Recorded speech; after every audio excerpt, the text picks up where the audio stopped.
So as we look over the SportStar Max, now the new model, we're speaking today with Steve Minnick, and he's going to help us understand some of the changes that have been done to this airplane. They're not small, they're a little subtle, you don't see them right away, but they're actually some pretty significant changes that I think you told me added to the speeds. Tell me about the speeds first, and then we'll go over how you got there. Well, in 2008 we had the SL model, which was a step between the Plus and the Max, and that redesigned the canopy and gave us a sleeker look at the canopy, added 3 or 4 knots.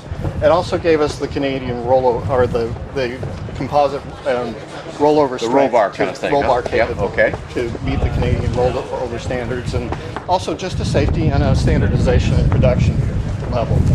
Then, as we moved to the Max, we added the vortex generators. Okay, right down here, we've got a whole line of them all the way down the wing, it looks like. Both wings.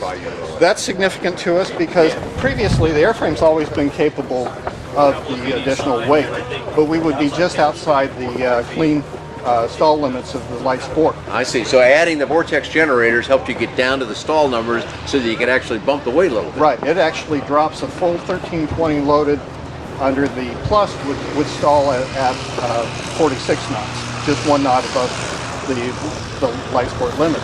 With the vortex generators, it drops that same load down to 38 knots. Excellent. So that's a very slow. I knew it was when I flew the airplane, it had a very slow stall, but that's even slower.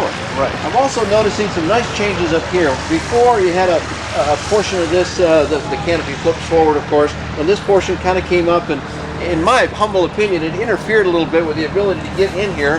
Dave, in your camera, you can show this section here comes off so you can get in and really work on the panel, and that's a great feature, but it was a little cumbersome before, and now it's much neater. Tell us how this works, Steve. It's much more streamlined. It has screw attachments. This was brought in. It used to have a rubber seal. Right, there was kind of a seal right in here. You could see it easily. There was a step. Now there's no step. It's smoothed into the panel, and it allowed us to come around and give us this nice clean, so that there's absolutely no interference when we pull this panel off. It allows us to have full access to the back of the avionics, look at the right down on the rudder pedals, work from that, and the firewall pass-through. So no crawling underneath the panel and trying to reach up overhead and do stuff. Absolutely not. That's pretty cool. And another thing, we have Milan Mach here from Evektor-Aerotechnik in the Czech Republic, and he told me that the firewall has come up, I believe you said about 1.5 inches, and that has made the panel it's a little shorter now, but a little taller, which is actually very conventional in aviation, but that also helped in this whole process of smoothing out this canopy, didn't it? Absolutely. And between the canopy smoothing, going to the woodcock propeller, which is a little stiffer, and then adding the vortex generators. The vortex generators not only help us in the stall area, but they actually clean us up and allow us a little less angle when we're in cruise. So it gives us a little more in cruise. So we're seeing a true 115 knots with this airplane crewed out at 4,800 on the Rotax, which is a very low speed.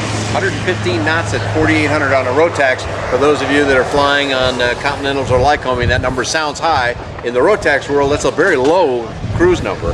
So that's interesting. It's all, most people are kind of fascinated that something that interferes with the airflow makes an airplane go faster. But that's what we're hearing. And so you jumped, I think you added up some numbers for me. It sounded like about 5 or 6 knots total from the sum of all of these changes. Exactly. That's pretty significant for an airplane that scooted along pretty good to begin with, but now it's right up there near the top of the category.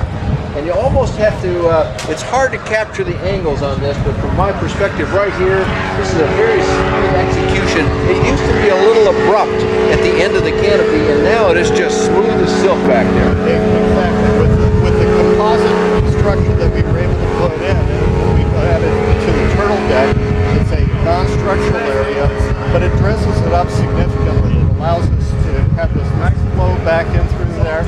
It keeps the airflow nice and smooth, and that also adds to that 3 or 4 knots. Sure, I can imagine that when it was abrupt before, you created some turbulence right behind that, which would slow the airplane down a little bit. Exactly. And I think actually that came about from the first widening of the cockpit from the old Eurostar Right. That wasn't a Eurostar that came in first, but I know that's the airplane in Europe. And that one was a little narrower because some Europeans are a little leaner than some of us Americans. So they widened it out, and then they created some turbulence. Now you get that all smooth back up again. Right, and the canopy or the cockpit is still 46.5 inches at the shoulder.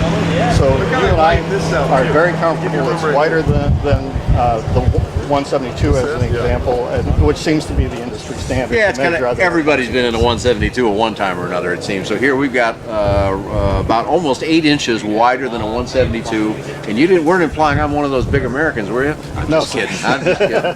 But if you are a larger guy, that's fine. You're going to fit in this airplane pretty nicely, and it's going to go faster. How do you do that? That's kind of magical. Very cool. Thanks so much for your time, Steve. I appreciate the update. But then if we want to get some more information on the aircraft, where do we go? We'll go to the central website, which is Evektor-Aircraft.com. That's Evektor-Aircraft.com. And from there, you can go to the various representatives that represent the airplane, bring it into America. Plus, you can go to the Evektor Aircraft in the Czech Republic, and on those collection of websites, you'll find all the information you need. And you have a flight report on this aircraft? I have done a report, not on the MAX. I'm still looking for that opportunity, but I have a report on the SportStar. You can find that on bydanjohnson.com or bydanjohnson.com.